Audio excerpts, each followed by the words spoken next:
and welcome. This is Pam. Today we're going to be talking about bowel problems in multiple sclerosis. So, with multiple sclerosis, there is a much higher risk of having bowel issues. Things like inflammatory bowel disease, irritable bowel disease, also colitis, Crohn's disease.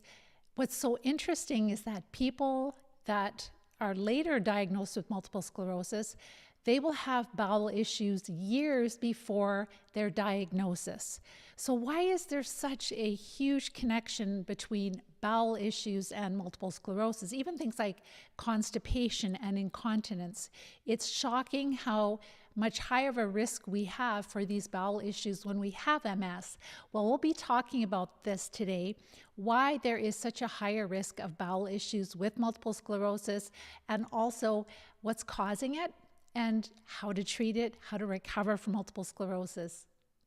If we haven't met, my name is Pam Bartha. I'm the author of Become a Wellness Champion and the founder of Live Disease Free. I was diagnosed with multiple sclerosis over 35 years ago, and I can tell you firsthand that I had years of constipation, chronic constipation, before I was diagnosed with multiple sclerosis. I was diagnosed at the age of 28. And so this topic is near and dear to my heart because a lot of us, we really don't realize like that could be a possible warning sign of not just MS, but other chronic diseases later on in life. And we just ignore it and we just take supplements to help us go to the bathroom, but we really don't realize that this is a warning sign that something is off in our body. And if we would address it early, if our doctors would help us to address this early, then we could avoid the pitfalls of chronic disease. So what I'd like to do is share some really compelling research with you today, because this research really is so important to share with practitioners, with different doctors, chiropractors, acupuncturists, nurse practitioners, anybody who is in the health field, because they may not be making this link. And this is going to be research that is helping us to go closer to the cure, to the cause, knowing the cause of multiple sclerosis. And then obviously, we don't have to wait for a cure because that could take a long time, but we can start to take matters into our own hands, treating the cause and recovering like myself and so many others have done. So we know that MS is an inflammatory condition or a disease, and we do know that with inflammation, I'm just going to share a couple of key points because this really ties it all together. So multiple sclerosis and all chronic diseases are inflammatory conditions. That means that inflammation is happening in the body, and inflammation is your body or your immune's response to something. It's attacking something, it's going after something, and actually the primary job of our immune system is to defend us from infections, from different types of parasitic infections. And so that is truly scientifically the most important job for our immune system. And so then if we have so much inflammation in multiple sclerosis and other diseases, then there are these theories that, well, maybe multiple sclerosis is an infectious disease because our immune system is working so hard. Another thing that I want you to consider too, that if MS is an autoimmune disease where the central nerve, or where our immune system is attacking our nerve tissue for no apparent reason, then why do we have all this inflammation in the gut? Yes, they're trying to tell us, well, nerves are damaged in your brain, and so that could possibly affect your ability to have a regular bowel movement. And it's like, okay, that's a theory, that's a bit of a stretch, but what hard evidence do they have for that? They don't. And how is it that many of us that are recovering from multiple sclerosis, we don't have constipation anymore? We are able to have regular bowel movements. So it's more to do with treating the microbiome, as we are going to learn. So we're going to look first at a few studies, and the first one is talking or discussing bowel problems in multiple sclerosis. I'm going to share with you some key statistics and studies. So there was a 2023 Canadian study that looked at 7,500 people that were diagnosed with multiple sclerosis and compared that with over 36,000 people that did not have multiple sclerosis. These researchers found that in the 5 years before the MS, the first MS attack, so in the 7,500 people that did have MS, so in the 5 years before their first attack, those who later developed MS, they were 42%, they had a higher risk, 42% higher risk of having issues like gastritis, which is inflammation in the lining of the stomach, and also a 1.4% or 1.6% higher risk of, wait a second here, I just want to, no, sorry. It's a 42% increased risk of gastritis or duodenitis. So basically the lining of the stomach or the lining of the first part of the small intestines, those areas were inflamed. So a much higher incidence of people that had inflammation in the lining of their stomach that had MS versus healthy people, or in the first part of the small intestines. So those areas were inflamed, and that would cause a lot of pain, indigestion, and discomfort. They also found that there was a 46% higher risk of MS, these MS patients visiting doctors for GERD. And maybe you don't know what GERD is, but it's a condition where people have a hard time swallowing. It's inflammation of the esophagus. So again, more inflammation in the digestive tract. So these were all people that had multiple sclerosis, and they had a much higher incidence of, again, inflammation in the lining of the stomach, inflammation in the lining of the first part of the small intestine, and a much higher risk of inflammation in the esophagus. So infections growing where they should not be growing.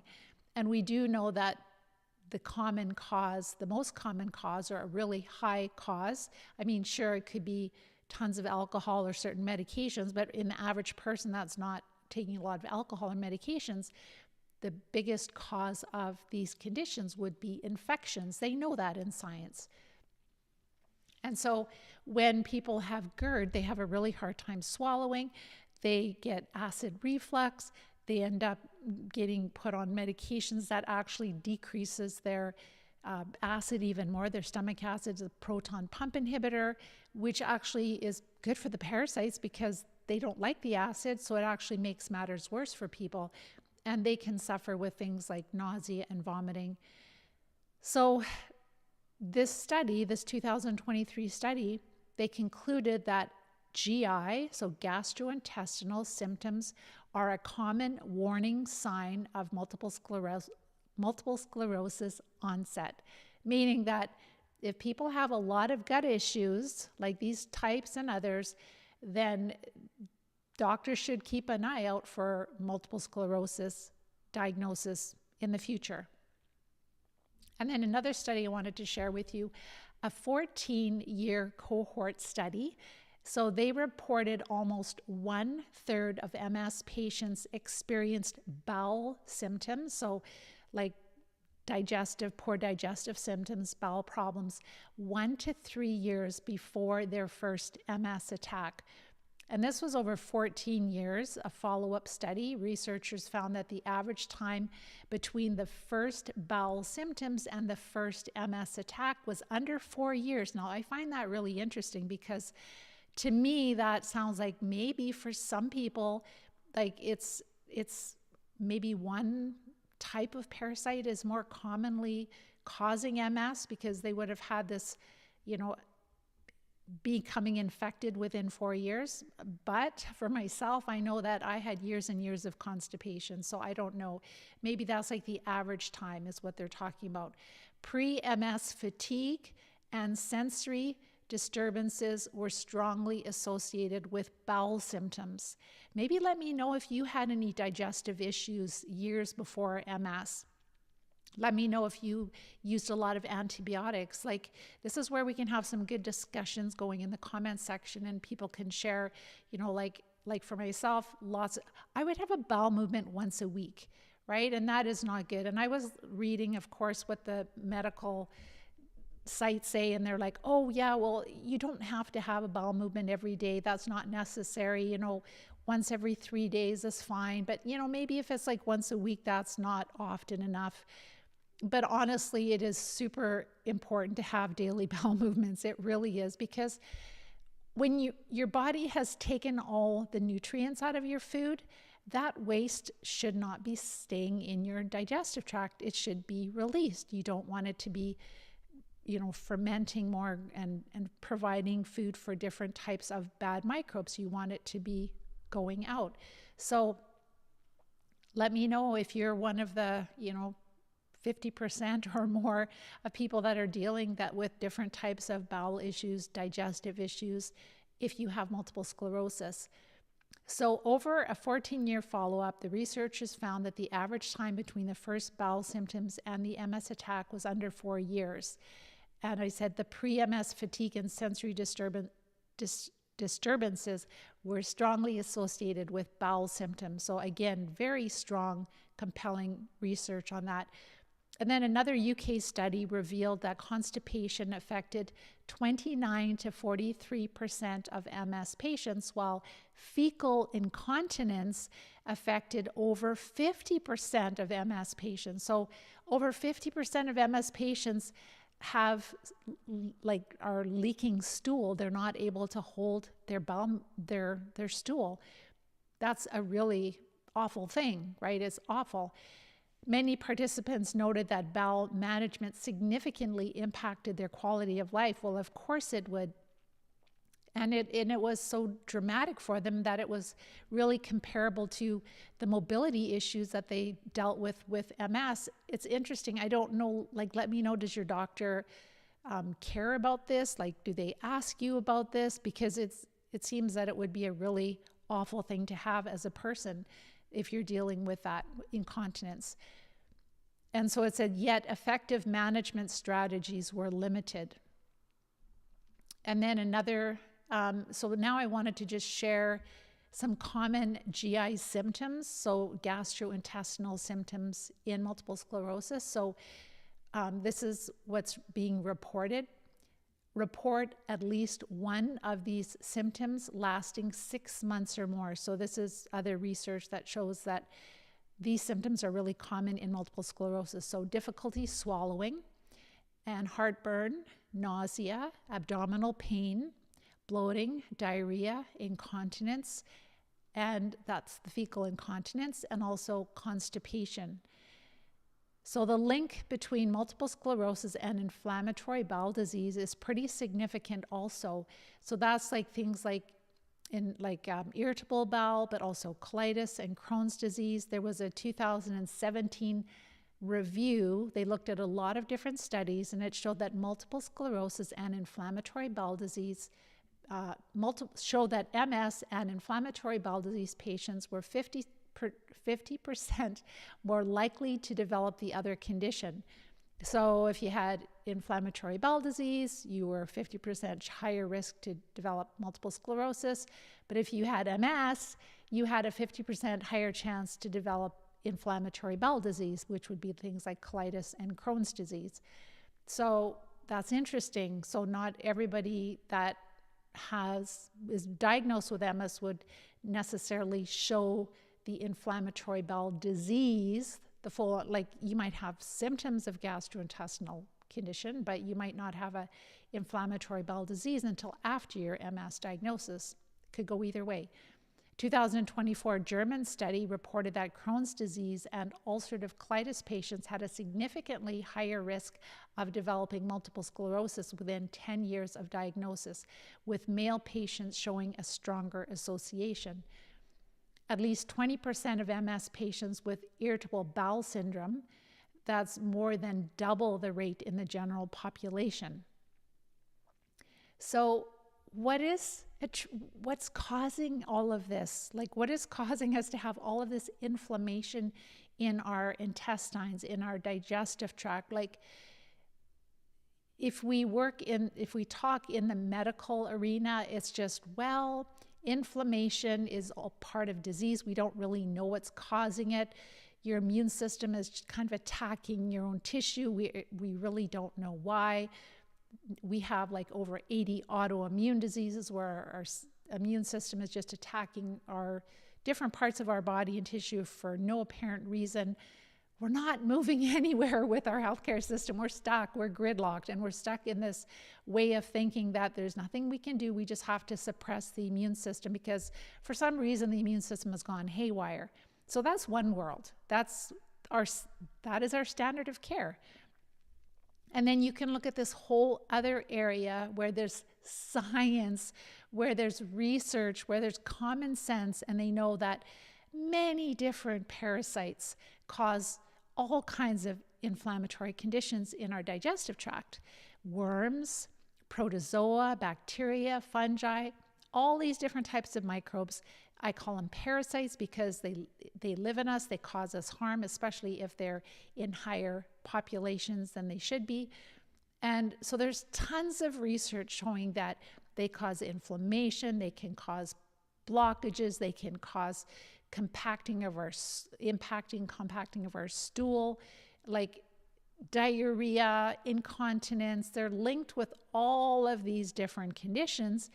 And yet there's a disconnect between our healthcare providers and I'm not blaming the doctors at all because they're taught that there is no connection. They're told. I have a very dear person in my life who is working in a hospital, managing a hospital, and she's like, well, we really don't see a lot of parasites. Like well, you don't because you guys aren't looking for parasites. We don't have good tests. The doctors are not trained to identify parasitic infections. So the problem is like, of course you're not going to see them if you're not looking for them. So that is a huge, huge concern, is that like, how are things going to change? How are things going to change? That is the big question. So while some experts, they do attribute all of these issues in MS, this inflammation, to disruptions in the communication system of our nerves, because nerves get damaged in the central nervous system, and then you end up, they're like, well, you know, you have damage in your central nervous system, so you're going to have constipation all your life. Well, that's never been proven, and that is just an assumption. That is just a convenient assumption. And again, there is tons and tons of evidence. I've shared with you the findings of Dr. Alan MacDonald, who found small roundworms in the central nervous system of every MS subject he tested. And we found like the dysbiosis in multiple sclerosis, the tapeworm larval cyst. So he was looking in the central nervous system, and he found tapeworm larvae, developing tapeworm. They've also found other bacteria, Borrelia, over 100 years of research, protozoa. We know that the central nervous system is not in a sterile environment. So do you think that if there's worms and bacteria and protozoa and fungi in the central nervous system, do you think they're in our gut, where that is the ecosystem with microbes? That's where we carry 2 to 3 pounds of these microbes. Yes. Do we have evidence that our students that are recovering from multiple sclerosis, they are passing tons and tons of worms? I probably should have shared with you a picture. I will again in the near future, but I'll share one of our students' successes this week. It's pretty crazy, but you know, he has passed several worms that are over 3 feet long. And that is just so common, like to have worms that are 1 foot to 2 feet to 3 feet. And those are the parasites that we can see. So our students are passing tons and tons of parasites. It's really shocking how infested we are. Like, you would think we would not be able to be alive with this many parasites living inside of us. But when people are releasing them, they're dying and they're being released, it's like completely life-changing. So if you don't believe that we have these parasitic worms, I invite you to go to our website, livediseasefree.com, go and look at some of our blog posts there, or do a Google search of large parasitic worms in multiple sclerosis, and Live Disease Free. That's our website, livediseasefree.com. You'll find that. Intestinal flukes are another nasty type of worm. Tapeworms, I'm sure some of them are tapeworms. We can't really identify them from, we're not skilled parasitologists, but some of them look more ribbon and flat. that would be, and segmented, that would be a tapeworm. And if it's more round, like a pasta noodle, that would be more of a roundworm. And they can be really big, and they can cause a lot of symptoms. So the protozoa are definitely an issue. Borrelia is definitely an issue. But if you have 100 or 200 of these larger worms in you, do you think they can cause more damage than small, tiny little protozoa? Absolutely. And that's what we're seeing. So when you look in the scientific literature, it's really known that protozoa, they're more commonly associated with things like diarrhea and other intestinal issues. They can definitely cause constipation too. The worms are definitely more linked with abdominal pain, constipation, and sometimes obstruction of the intestines, like blockages. So they can cause abdominal pain, they can cause diarrhea or constipation, bloody stools, rash or itching in the rectum, fatigue, weight loss. Weight loss is another thing, right? If we're going on a low carb diet, we have to make sure we eat a lot of calories because these worms will eat a lot of our nutrition. So these symptoms mirror a lot of what we're dealing with multiple sclerosis, with all these bowel issues that we have with MS, whether it's irritable bowel or whether it's inflammatory bowel conditions. Yet again, there's so little interest in this. Like our doctor, like we might say, you know, he might be checking us, doing a checkup with multiple sclerosis, and we say, well, I have terrible constipation. I'm going to the bathroom maybe once every few weeks, and he'll be like, well, just get a laxative from the drugstore, or I'll prescribe some Senecot or something like that. It's just like brushed off, like it is not to do at all with the disease.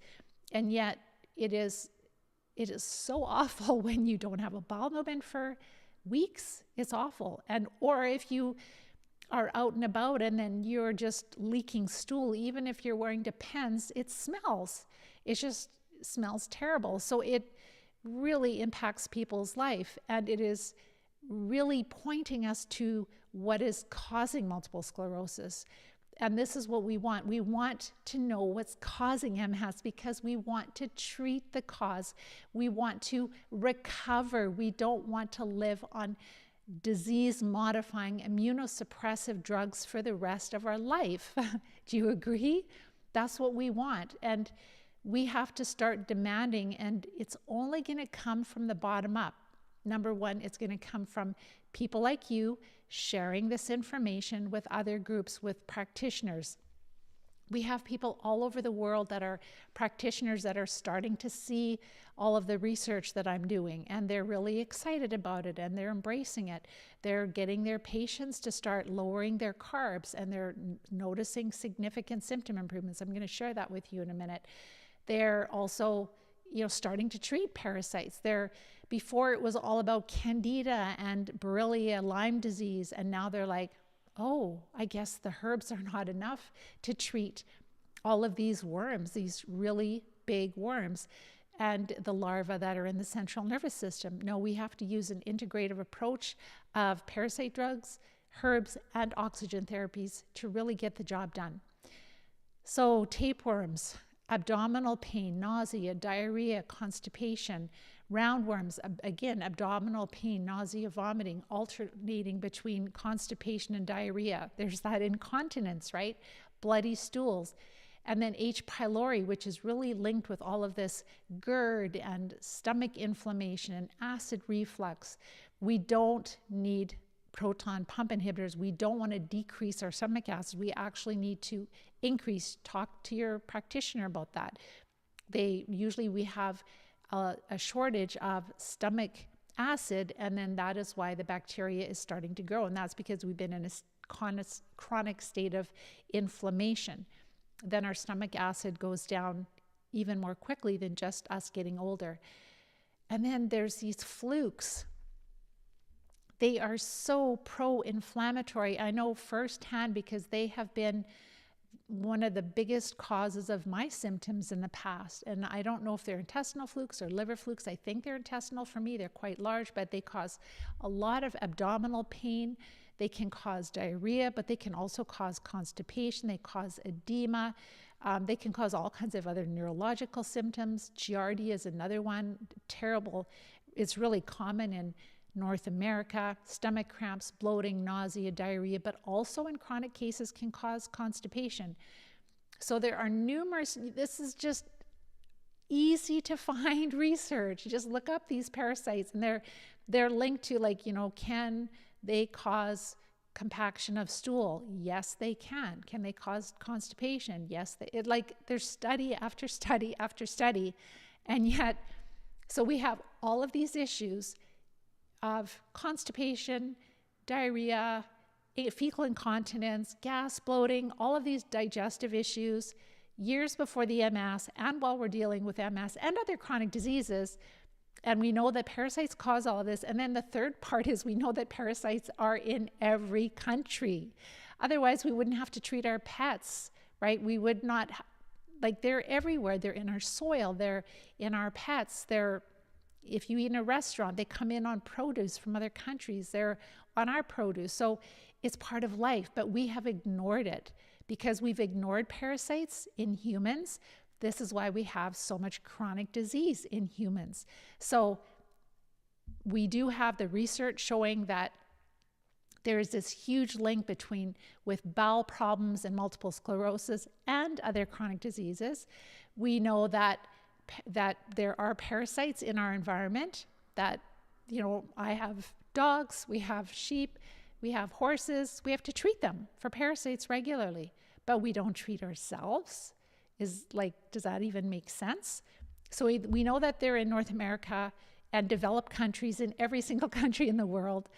We know what symptoms they cause. They cause all the bowel symptoms, and yet they don't. The people that are the experts, the ones that have put together the McDonald criteria, that are running these associations for different diseases, they're not interested in infections, in parasites there. And why is that? Who is funding them? Oh, it's the companies that are selling the disease-modifying maintenance drugs, that immunosuppressive drugs that we have to take for the rest of our life. Oh, they're supporting, they're financing, they are influencing how we are diagnosing and how we are treating MS and all chronic disease. Oh, that's why, because it's not in a financial best interest to treat parasites. And that's why we're stuck.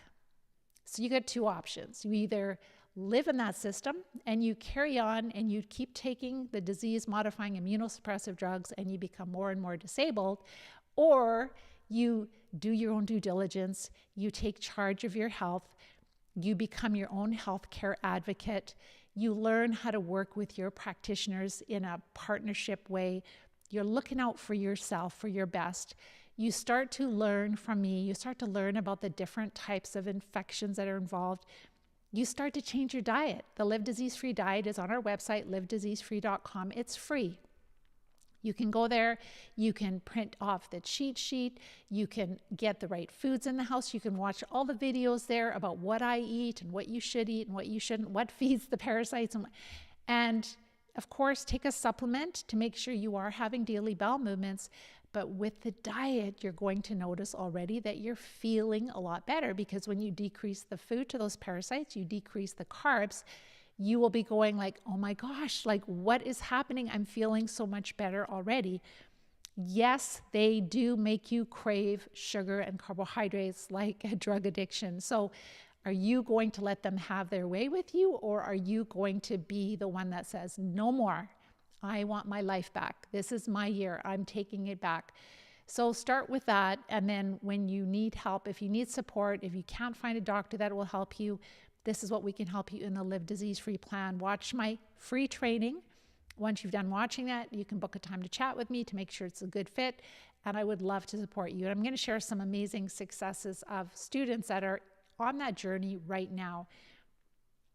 So this is one student. So he followed the prep phase of the Live Disease Free plan. He started treating, and he's using these oxidizing enemas that I talk about that I can't share here, but it's on our website, livediseasefree.com. You can look at oxygen therapies and treating MS. You'll see them there. I can talk about it there because I have it on, not on YouTube. I have it somewhere else. Anyhow, he is passing worms. He's like, they're getting bigger and bigger and bigger. And this last week, he's passed several, or I'd say week and a half, that are over 3 or at least 3 feet long, which is crazy. And he shared, I'm sleeping better. My right hand that has had pins and needles for over a year is starting to gain feeling again after passing those large worms.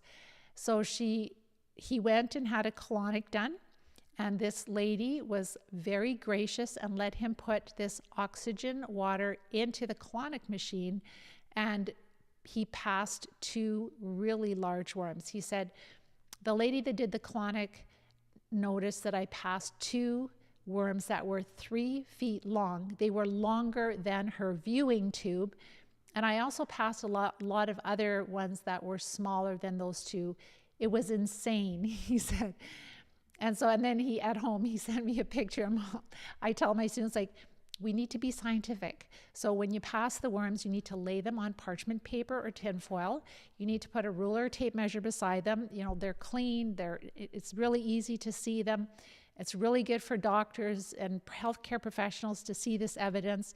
I get like this worm hanging over a counter. He's like, sorry, I didn't have anything there. And he puts his comb beside it, and it's like a 3-foot worm hanging all over his counter. It's like just disgusting. Anyhow, hopefully he disinfected it really well. But it's like it's giving him his life back. It's so incredibly crazy. Another student shared, and she's just been getting ready to treat, and just with the prep phase, which is the live disease-free diet and supporting the body, making sure we're having daily bowel movements and we're sleeping, she has reduced her baclofen gradually from 30 milligrams to 10 milligrams at night, and she expects that she can stop that altogether next week. So we don't have to stop taking our medications when we follow the live disease-free plan, but as people are getting better, as their symptoms are improving, they are working with their healthcare professionals and they're decreasing their medication safely. And of course, with pharmacists, they're helpful too. This next student shared that I joined the program in December. I've been following the low-carb, live disease-free diet that you recommended, and the results have been very promising. So he hasn't started treating yet.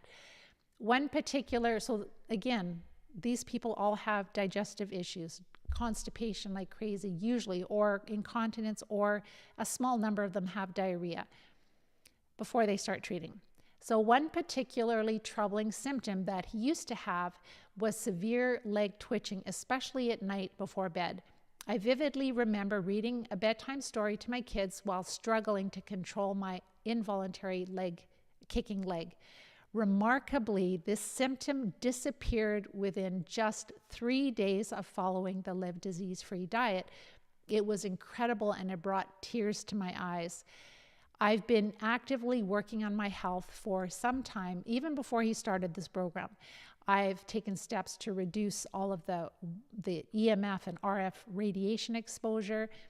He also got an ozone generator. He's been using red light therapy. He's tried different diets. He tried paleo. He tried the Walls protocol. He tried autoimmune.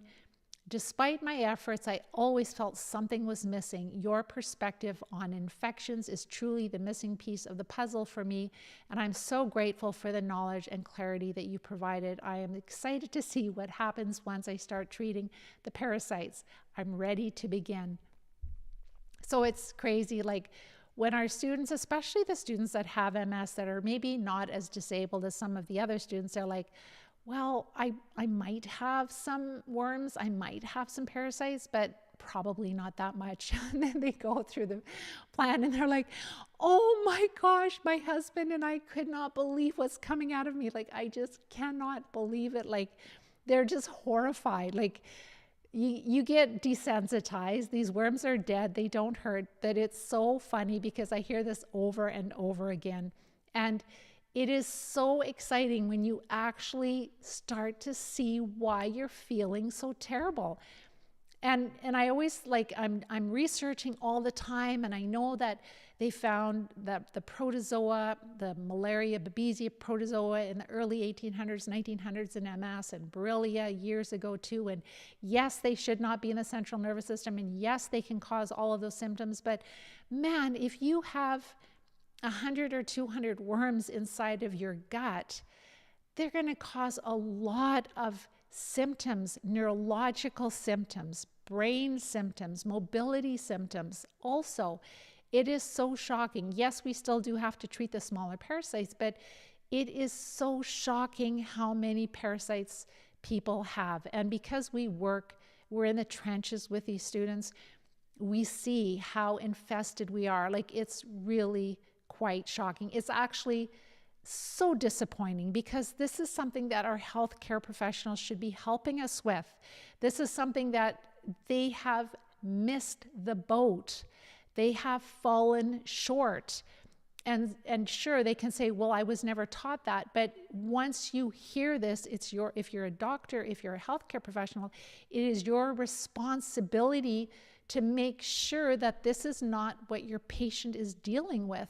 Otherwise, in my books, it's negligence. Because if it could be so simple to treat a person with, 3 to 5 parasite drugs over several cycles, and they get their life back, and they don't need medication in the future, and they don't have bowel problems in the future, don't have mobility. Like, if you're a healthcare professional, that's what you signed up for, right? First, do no harm, and first help people to recover, not to live on drugs for the rest of their life and to suffer and to die prematurely. I'm sorry, but it's just, I get really frustrated. I get on my soapbox. Anyhow, another student, these are all anonymous because these are students that just sent this in just a couple of days ago. Like yesterday, we had our live Q&A call. These are not all of the emails that I got in, the successes. These are just a few. So this student shared that when I started the Live Disease-Free plan in October 2024, I was in a state of constant numbness, tingling, and fear of going into paralysis. So she had multiple sclerosis also.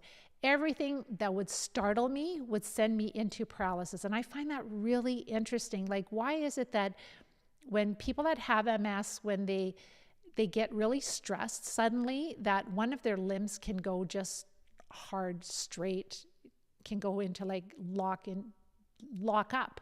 It's just really crazy. So is that the parasites responding to our stress hormones?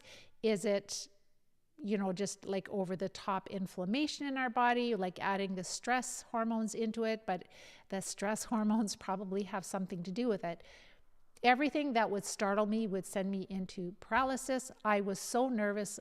I was so nervous I'd move too quickly, even playing with my dogs, that it would put me into spasm or paralysis. I work in a school and I had to take a leave of absence because I couldn't care for the kids. If a child had an emergency, it would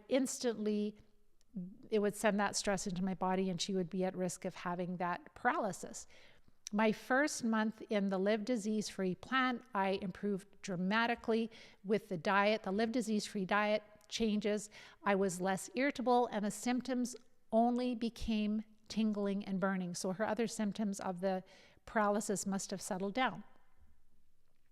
I then did my first round of treatments and passed so many parasites, so worms, because she could see them, right? We can't see bacteria, we can't see protozoa.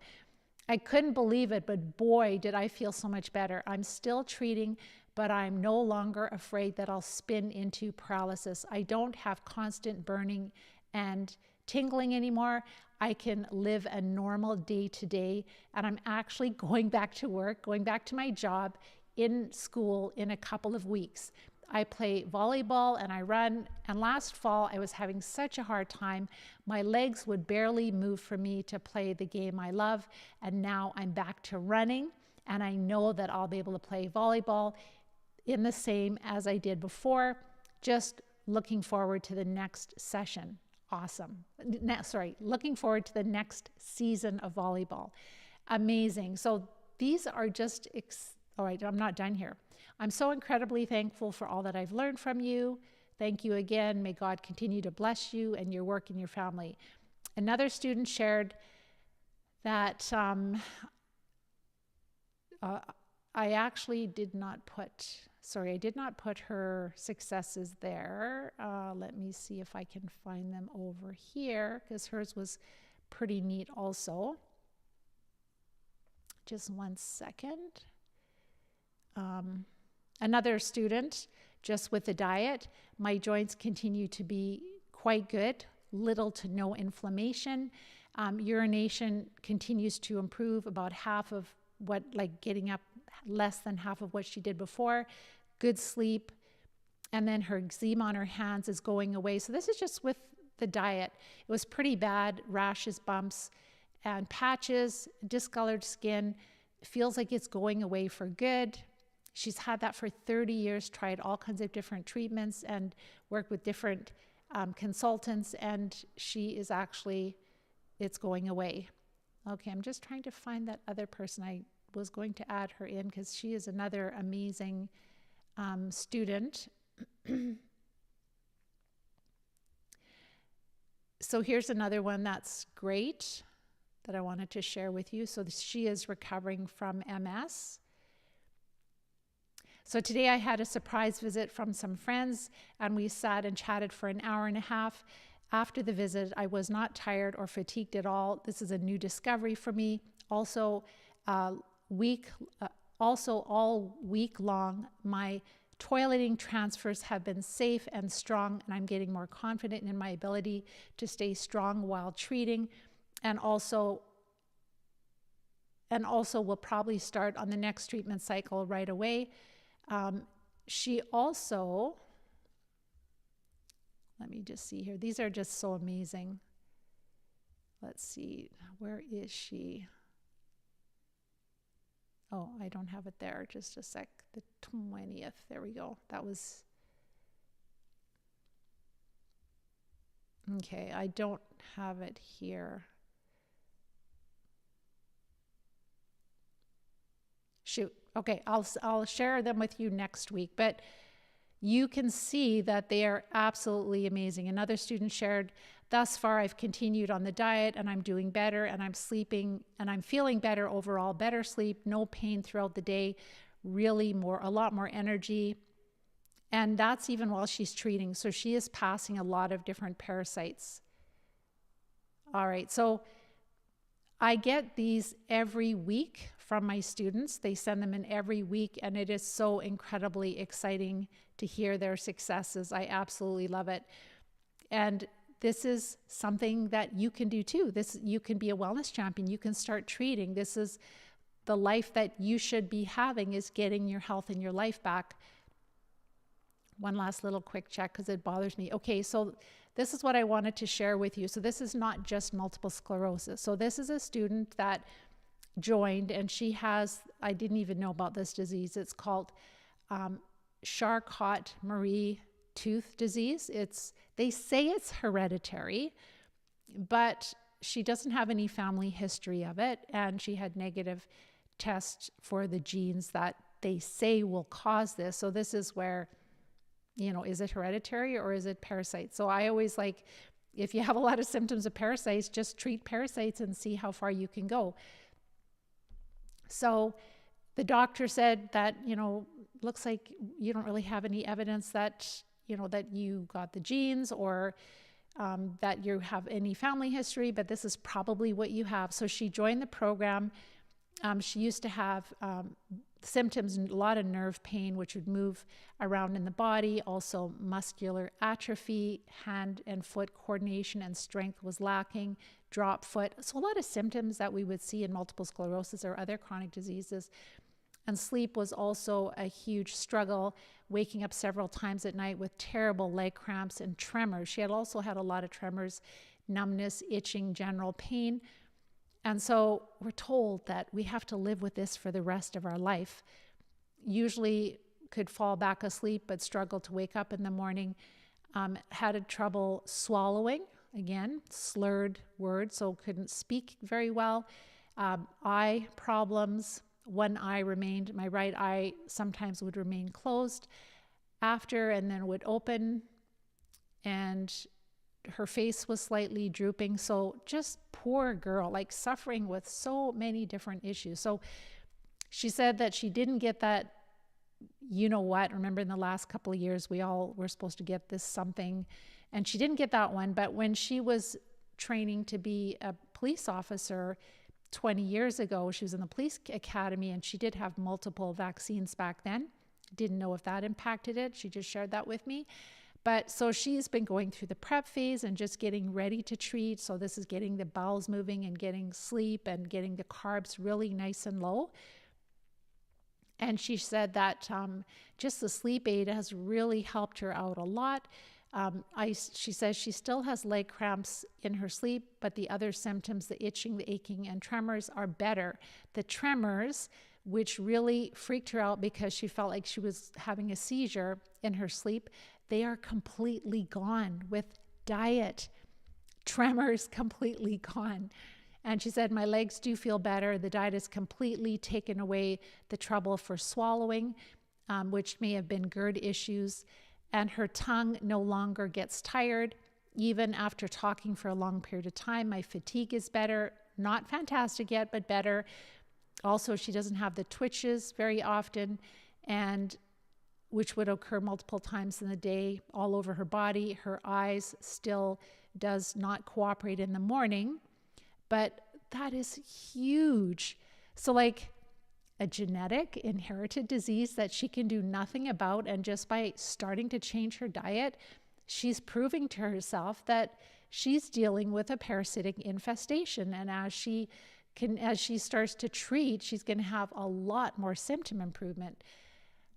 I just absolutely love these stories, and this is what I get every week, and it just incredibly warms my heart. So again, if you are at the place where this is all new to you, and actually let me go back to answer a couple of your questions. I've got a couple of minutes here that I can do that. All right, let's see here. Hello, Ray. My last stretch was 8 days. Hi, James. Thank you for your kind words. Can the parasites be passed over from one person to the next, intimate contact? Yes, it's not even intimate contact. It can be food preparation, intimate contact. It could be just not washing your hands and, touching doorknobs. Definitely they can be. I don't know about all parasites, but definitely a lot of them can. Hi, Dolores. I'm the healthiest sick person around. The parasites love living in me. I can't wait to get to a doctor that can give me a parasite killing medication. Not that I want to kill, killing medication. Not that I want to kill them. I just want them to be out of my body, which I know they will never, because they produce many and special round full moons, January 25th. So the key is that one parasite drug won't cure you. That is really important to know. Our students are using 3 to 5 parasite drugs, oxygen therapies, and herbs in order to recover when we're really sick. If you're a super healthy person, you just have a little bit of gas and maybe a little bit of constipation, but you have lots of energy, you sleep well, your mood is great, your mental clarity is wonderful, then maybe herbs are enough. But for people that have chronic disease, that have like pre-diagnosis, you just know there's something really going on bad in your body, but they haven't figured out what it is.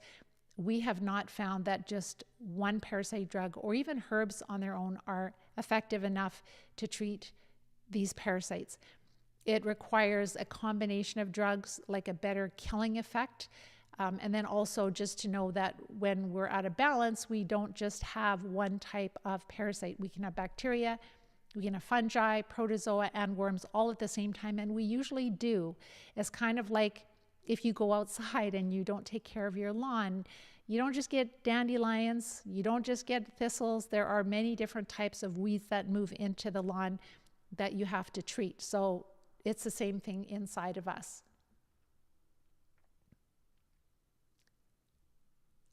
So I wonder if I'm going to have more parasite triple fine inside of me. I'm not sure what that means. So Ray, you were told not to be concerned. I was told to I was told not to be too concerned with gaps with bowel movements, not every day, because things are moving slower, because we have a mess, and not to be worried. I questioned about the possibility of ending up with like having a bag, basically, right? And so this is, to me, this is not health care, right? A doctor should be really concerned with you not ending up with a bag, not having, surgery, having some of your bowels removed because you've got obstructions, because you have polyps, because you have growths, whatever. So the key is that you have to be your own healthcare advocate. You have to say, does that make sense to you? And no, it does not make sense to you, that you shouldn't be concerned about that. You should be concerned about that. And so if your doctor isn't going to help you, then you need to take matters into your own hands, and you need to work with somebody that will help you. So there are other integrated practitioners that would feel very differently than your doctor. It's true that when you have chronic diseases, you're not going to be as mobile, like you're not moving as much, you're not exercising as much. That definitely can slow things down a bit. Also, just they're saying that nerves can be damaged. There could be some spasticity we have in our leg muscles, but maybe we could have, I do know too that when we're sick that we can have like narrowing of the intestines and spastic areas of the colon. But again, that's all due to infections. But they're saying, well, no, it's just nerve damage in your brain, and it's affecting how the stool is moving. There is no evidence for that. Our students are recovering and saying they're having healthy bowel movements for the first time in their life. So what it has to do with just look at the parasite pictures that our students are passing. And once you treat them and get enough of them out, you'll notice that your bowel movements will be normal again without supplements. But you definitely want to address that. Otherwise, you're just going to end up getting more and more sick. Hello, Joanne. Yes, it is the worst, Ray. I think he's talking about bowel incontinence or stool incontinence. And then Shalina, I'm trying to share this with some autism and Lyme disease support groups, but I can't see the share option on the live video. There should be one. Just keep looking. There should be a live link or a share link there. But thank you so much for doing that. I don't know if you know like anyone who has children or young adults that have autism, but Carrie Rivera does very similar work that I do, but she works more with children and families. She is such a hero. She helps them to recover from a lot of these parasites also, and that's linked with autism also. All right. Let's see if there's any other, there's a bunch of comments here. Okay, so Joanne, I had H. pylori 3 years ago, and I was on 27 antibiotic capsules for 2 weeks and 4 bottles of Pepto-Bismol. So when we are in a pro-inflammatory state because of what's going on in our digestive tract, in our GI tract, we're in this, the H1 pathway is upregulated. And one of the adverse effects of that is it will decrease our stomach acid. And so if like the microbes in our gut are really out of balance, then our immune system is fighting like crazy. I'm just trying to simplify it. And we're in this real pro-inflammatory state. And one of the symptoms of being in that pro-inflammatory state is that we end up with having a decrease in our stomach acid. And when our stomach acid decreases, that comes with age too, but especially with being in such an inflamed state, then the lower stomach acid, then bacteria can actually live in our stomach. And then we have more inflammation. And then these bacteria, they produce a lot of acids too. We end up with this irritation.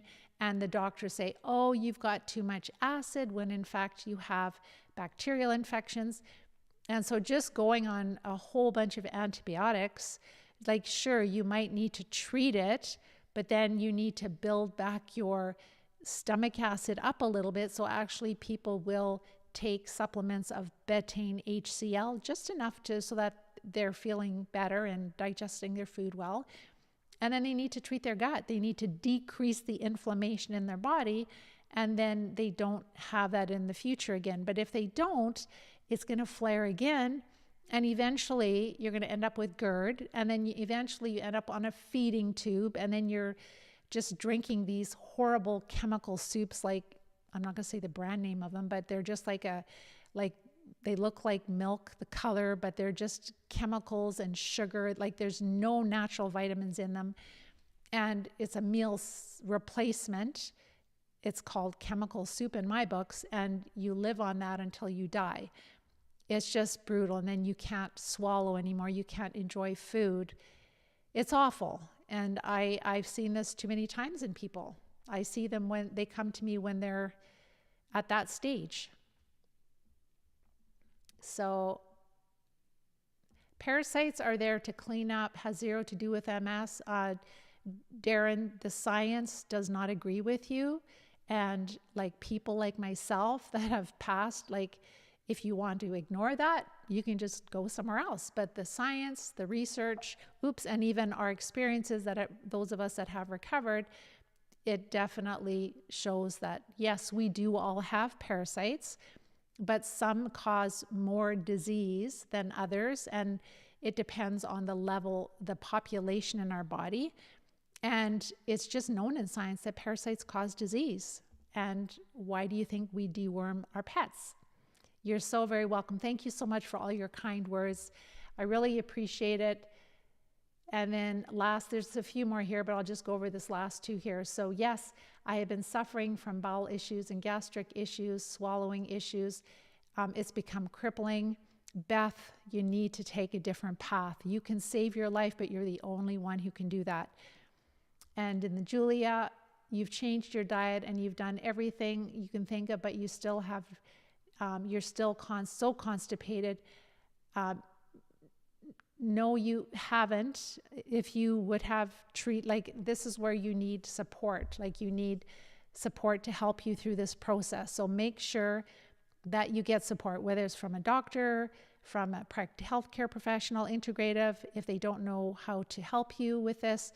Sometimes we need help. Sometimes we can't do it on our own. Number one, getting the carbs low enough, that's pretty easy, but you have to be really consistent and you will notice improvements. The second thing is you have to use a supplement to get the bowels moving, support the body in other ways, and then we start treating. And then that's how all these students are recovering. Every week we have tons and tons of students sharing their successes. So Julia, there is hope for you, but maybe you need a little bit of support. So with that, I'm going to let you guys go. If you like the work that we do, please like, share, and subscribe. Help us to get the word out. And if you do need support, make sure to watch my masterclass training, or maybe you just want to understand the steps of what we do to recover. Just watch my masterclass training. And if you are interested in becoming a wellness champion and recovering from these parasites, if you need a proven plan and support, I would be honored to support you. So with that, have a wonderful week. Take care and bye-bye for now.